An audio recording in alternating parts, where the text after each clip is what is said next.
Pagpupuyatan ko tong gawin mamaya. Kasi, so yan, nakikita ko na kung magkano. So far, wala akong, ang galing, kaka-amaze. Grabe. Yung iba nag-charge ng $275. Magkano ang natipid natin sa parang inabonohan muna nila sa'yo. Lagay dito, low risk. Again, isa po akong Pinay teacher dito sa Amerika. Nag-vlog po ako about kung paano ako nakapunta dito.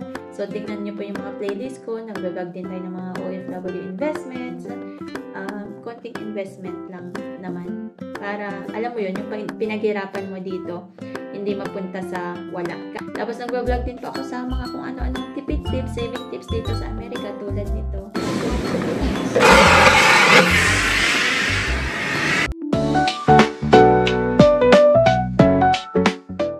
Hello, my name is Teacher Belle and welcome to Home and Everything. Na-receive na natin ang ating W2. So, nagulat ako kasi mas maaga nila binibigay ang W2 dito sa Arizona. Nung nasa North Carolina kami as J1 teacher pa lang ako noon. Usually, at the end of January sila nagbibigay ng W2. Ito na nga. So, pinick up ko to sa admin office kanina. Kakauwi lang natin galing school. So, excited na akong gumawa ng tax refund ko. So, since 2021, ako na ang gumagawa ng tax refund ko. Pero, diba nauwi tayo ng Pilipinas. So, 2023, wala akong tax refund. Okay? So, ito lang naman ang kailangan nyo. Yung W2. May binigay din sila na form, yan o, Form 1095C. So, parang tax info siya ng health insurance ko. Kasi school ang nagbibigay ng insurance ko. Pero na-research ko na pag 1095C, hindi mo na kailangang i-enter to sa tax refund mo. Pero pag 1095A, kailangan i-enter yun. So, ito, disregard lang to. For personal copy lang. Pagpupuyatan ko tong gawin mamaya. Kasi inaabot ako ng 2 hours to 3 hours. I-explain ko sa inyo mamaya. Pero ngayon, mas madali ko sigurong magawa. Kasi unemployed pa si Habidu. I-discuss natin kung magkano ang natipid natin sa paggawa ng sarili nating tax refund. Kung anong app ang ginamit ko. Tapos, ano pa ba? Yung mga important details lang. Pwede nyo rin gamitin yung referral link ko para makakuha kayo ng 20% off dun sa babayaran nyo dito. So, sasabihin ko kung magkano mamaya. Okay? So, magpapa-car wash daw muna kami. Tapos, balikan ko kayo mamaya.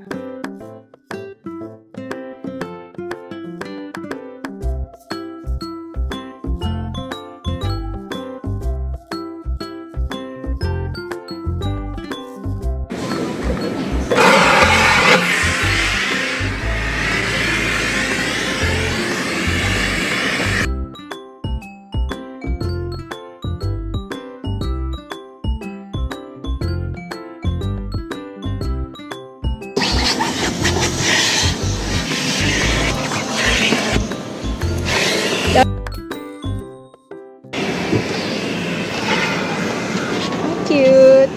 Ganyan pala yan. Nice.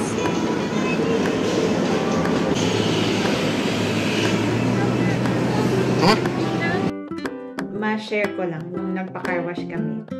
Bawal pala yung scrub. Yung ini-scrub mo yung mat.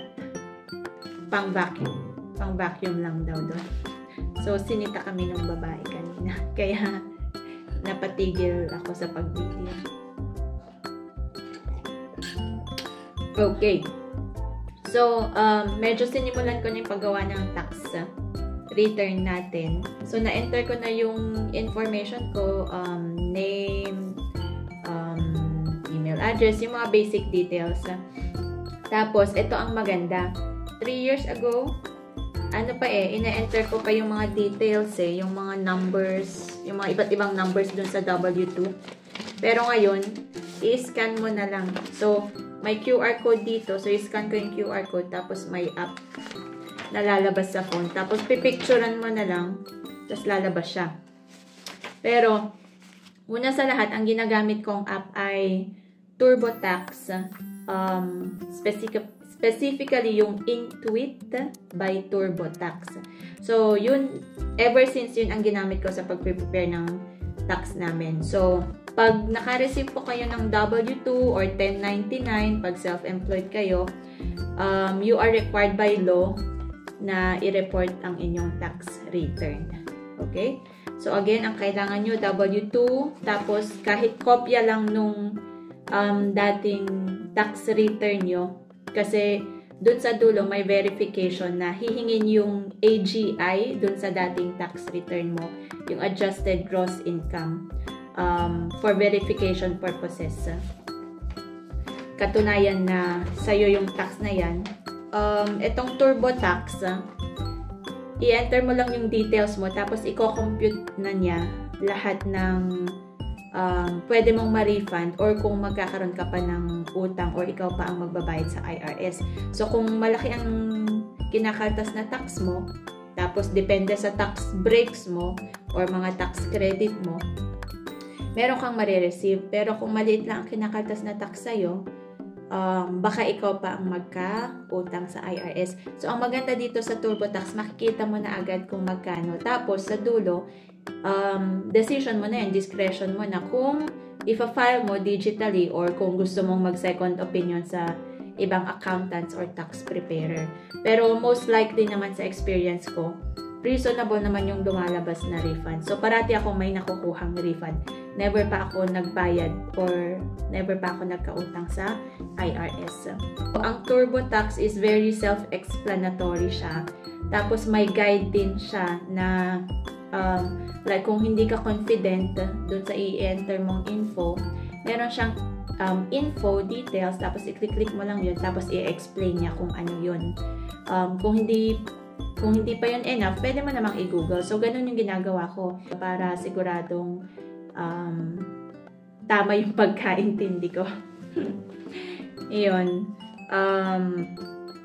Kung hindi ka naman talaga confident, pwede ka namang meron silang live assist. So, as you do your tax return, pwede mong i-contact parang sa ibang mga apps, yung parang chat to an agent. Ito naman, live assistance.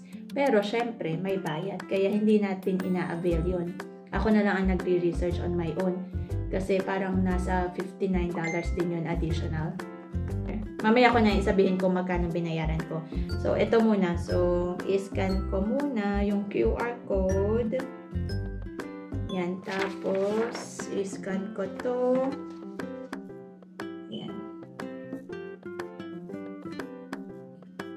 Okay. Tapos, yan. So, yan. Tama nga. Very digital na siya. Para hindi mo na hinahanap-hanap. Kasi may mga lines to eh. 1, 2, 3, 4, 5. So, nung in-scan ko, yung mga nandito na details, nalipat na dun. Tapos, i-check na lang natin kung tama. Kung sakto lahat. Okay.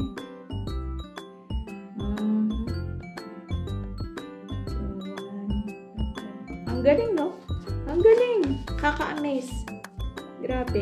Paano niya kaya nabasa? Tapos, very accurate, oh. Na-transfer niya lahat. Yan. Okay. So, ganun na kadali. Wala na akong i-enter na iba. Galing. Okay. So, next na yung mga tax breaks. Yung tax break, parang yun yung mga yung na-earn mo na credit tsaka standard deduction. So, depende sa bracket ng salary mo.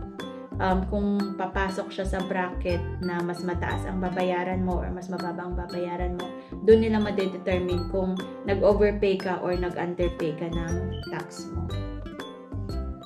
Yun ang pagkaintindi ko, ha. Yun. Tapos, pag may dependent ka, i-enter mo siya through his or her SSN para makakuha ka din ng child tax credit. Ayan. So, okay. So, ang form na gagamitin dito is Form 1040 or Form 1040-NR kapag non-resident alien ka. So, again, ngayon nga, mas madali ko nang na-enter yung sa amin kasi unemployed yung asawa ko, diba? So, wala na ako kailangang details na ilagay sa kanya. SSN lang niya, name, ganon. Dati kasi, nung nagtatrack siya, 1099 ang nakukuha niya, hindi W2. Kaya, ina-itemize ko pa yung mga expenses niya. Pero ngayon, wala na. So, mas madali na lang na. So, yan. Nakikita ko na kung magkano. So far, wala akong babayaran. Medyo may makukuha tayo konti. At may makukuha din tayo sa state tax. Okay? So, ang maganda dito sa TurboTax, sabay mo nang ipa-file yung federal mo tsaka state tax return mo. So, dito na tayo sa mode of payment. So, ang mode of payment naman nito is pwedeng debit card, credit card, or kung wala kang pambayad muna, pwedeng sila muna ang magbayad. Ikakaltas nila sa makukuha mong return. So, ang mangyayari niyan is sa kanila muna madedeposit. May ka-tie up sila na Credit Karma. Doon muna madedeposit, tapos ikakaltas nila yung filing fee. Tsaka nila itatransfer sa bank account mo. Meron din dito yung advance na may makukuha ka agad na pera pag na-process na yung IRS mo. So, parang inabonohan muna nila sa'yo. Tapos, pag na-receive nila yung tax refund mo, tsaka nila ikakaltas. Pero, may fee na $25. Sayang din yun. Magkano din yan sa atin. Okay? So, syempre, ginagawa nga natin to para makatipid. So ang sa akin, ang ginawa kong mode of payment ay debit card. Tapos, ang transfer mode naman ay mapupunta sa bank account ko. So, at the end, i-enter nyo yung bank account details nyo. Ang lumalabas dito, so, ayan, review. Nakalagay dito, low risk. Ang maganda rin sa pinakadulo, sasabihin niya kung may mga mali kang nagawa, i-review mo yun. Kaya, medyo, kumbaga sa dulo may auditor. Tapos sasabihin niya kung low risk yung account mo, or medium risk, or high risk. Dapat low risk para low chances na may error siya. So, usually, ang ino-audit ng IRS is yung mga medium risk or high risk. Kaya, with confidence din pag ginawa mo dito sa TurboTax. Okay. So, file na. So, isasabay na natin yung state and federal tax. Okay. So, ang binayaran natin ay $88.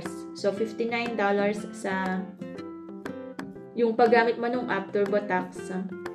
Tapos, $39 sa pag-file mo sa state tax naman. Okay? Tapos, ang nakalagay dito, mapaprocess siya within 21 days. Tapos, may tracker din naman siya kung na-receive na ng IRS. So, babalik ka lang dito sa portal mo. Tingnan mo lang kung accepted na ng IRS.